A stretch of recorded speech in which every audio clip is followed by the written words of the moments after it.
Hello there, what's going on everybody? Today we're bringing to you the Imperial Jumptrooper Black Series unboxing. This is a Gamestop and EB Games and ThinkGeek exclusive, so you will not find this one in Target or Walmart or a lot of those other marketplaces. I did pick this one up at my local ThinkGeek store, and yeah, it's not a numbered figure, but we're going to take a look at this, open it up, and yeah, and if you want to take a look at the back, you can pause the video right there.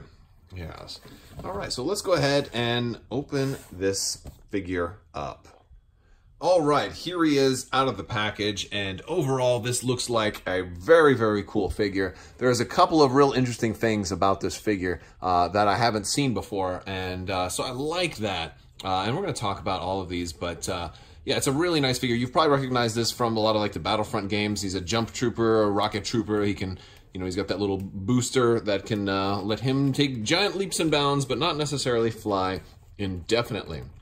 So as we pull this character out, the first thing I want to point out is that it comes with this really nice little foot base here. Now, I have not picked up every single Black Series figure, but this is the first Black Series figure I've ever seen that has a foot base, and you can go ahead and lock its foot in right there and definitely set it into some very cool dynamic poses, although it's not perfectly foolproof because, well, I can actually get him up on one leg right there. Look at that.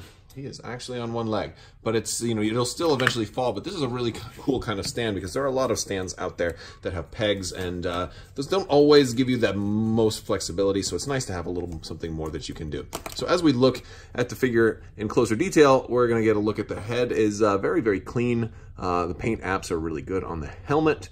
We've got some yellow markings in there, a lot of different paints, a little errors up there. Not too bad, but ultimately very, very clean overall. As we're working our way down, the backpack is got the little traces of, coal or exhaust from the jetpack. This does come out, by the way, so in theory you could take this and put it on a different character if you wanted to pop the head off. It looks like it's a typical a ball joint in there, so you could probably pop that head off and try it on a different stormtrooper if you didn't like maybe the pauldrons that are on there. But the pauldrons look pretty good. The paint's really good on there, and we can see this one as well. Very clean, very precise, no real errors on there, and not many at all so far. So that's pretty good. We got a little shaving in there underneath the arm. Little error, not too bad. As we go down into the midsection, we got a little bit right there. You're always gonna. It's very rare to find a character or a figure with absolutely no mistakes whatsoever, because these aren't all perfect. There's little errors that happen from time to time, but this one's actually really not bad. A lot of them, we see some of the white paint inside there, so how they just got it outside with the black, but overall it's pretty good, and the feet are pretty standard. Little scuffed paint polish there. It needs a little touch up, right? Needs to go find the Imperial shoe shine. Pretty cool though. As far as articulation goes, our head is actually very articulate. It moves around from left to right pretty good. It goes up a little bit. It does pop off fairly easily. There we go. I wasn't even planning that, but there we go. Now we figured it out. It does go down a decent amount as well. So it goes up and down a little bit. And it does have an extra joint in there, so you can slide it backwards and forwards. You got a good amount. You have some of this. You have a little bit of side-to-side wiggle room as well. These actually, they haven't come out yet. I'm reluctant to try and pull them out because they don't come out easily, so I have a feeling they're not meant to be popped in and out very well. But they have a surprising amount of motion so for these tubes. So, they're very, very flexible and very durable. So I'm really digging the tubes. I like the way that they're working with this figure and how they really don't inhibit his motion. So that's cool. Now, shoulders, we have a problem because these pauldrons here on the shoulders are going to stop him from being able to swing his arms out very wide, so he can't really extend. I mean, if you really want to get him out there, you have to do some kind of crazy stuff like that. Now he's dancing, he's doing disco. But yeah, so we can't really bring the shoulders out very far, even though the joints would allow it, but so unless you want to shave it down, it's not going to be able to do some crazy Superman type of pose. Now we do have, just like the rest of this body is very much like the original Stormtrooper, so we're going to get a lot of those things that were great about the Black Series when it was new, like double jointed elbows. We had a lot of characters that could go all the way up with the elbows. This guy is no exception.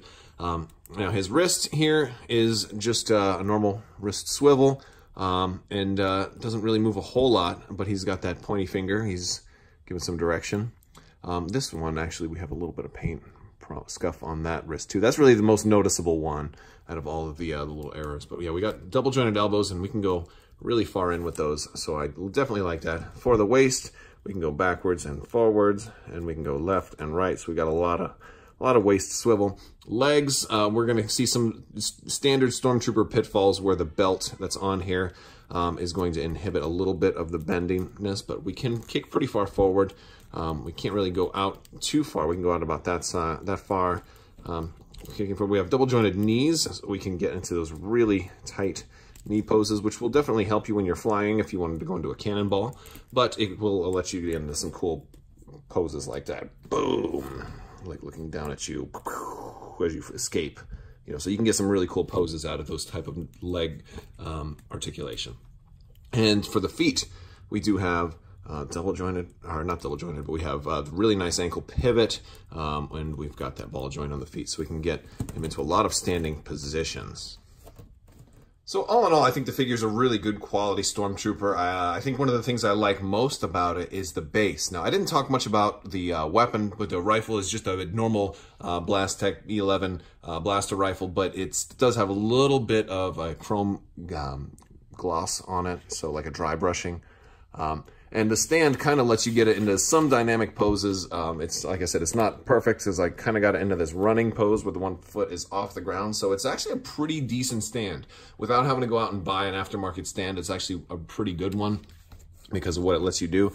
But yeah, here's just a look at the rifle. It's, you know, it's got a little bit of silvering on there, but not too much. But other than that, it's really just the same as any standard rifle. So ultimately, pretty good figure. I dig it, especially if you're looking for another Stormtrooper that's not exactly the same as all the rest. It fits the build pretty good, and I think the stand is probably my favorite part. So that's all I got for you guys on the Jumptrooper. Let me know what you guys think, and if you are interested, make sure you click that subscribe and alerts button because we are going to have a lot more news for Black Series coming out of Star Wars Celebration. So hopefully once the Episode 9 trailer launches, I remember last year, or not last year, but like in 2017 for Hasbro, they had set up the their Hasbro booth with a whole bunch of new stuff right after all the news was announced. This was the first look at Thrawn and all that other stuff. So I'll be there. I'll be covering it. So I'll definitely make sure you subscribe and follow me on social media. I got links to all of that down in the description below because I'll be bringing you more updates as we get them from Star Wars Celebration. All right, guys, that's all I got for you today. I want to thank you so much for watching.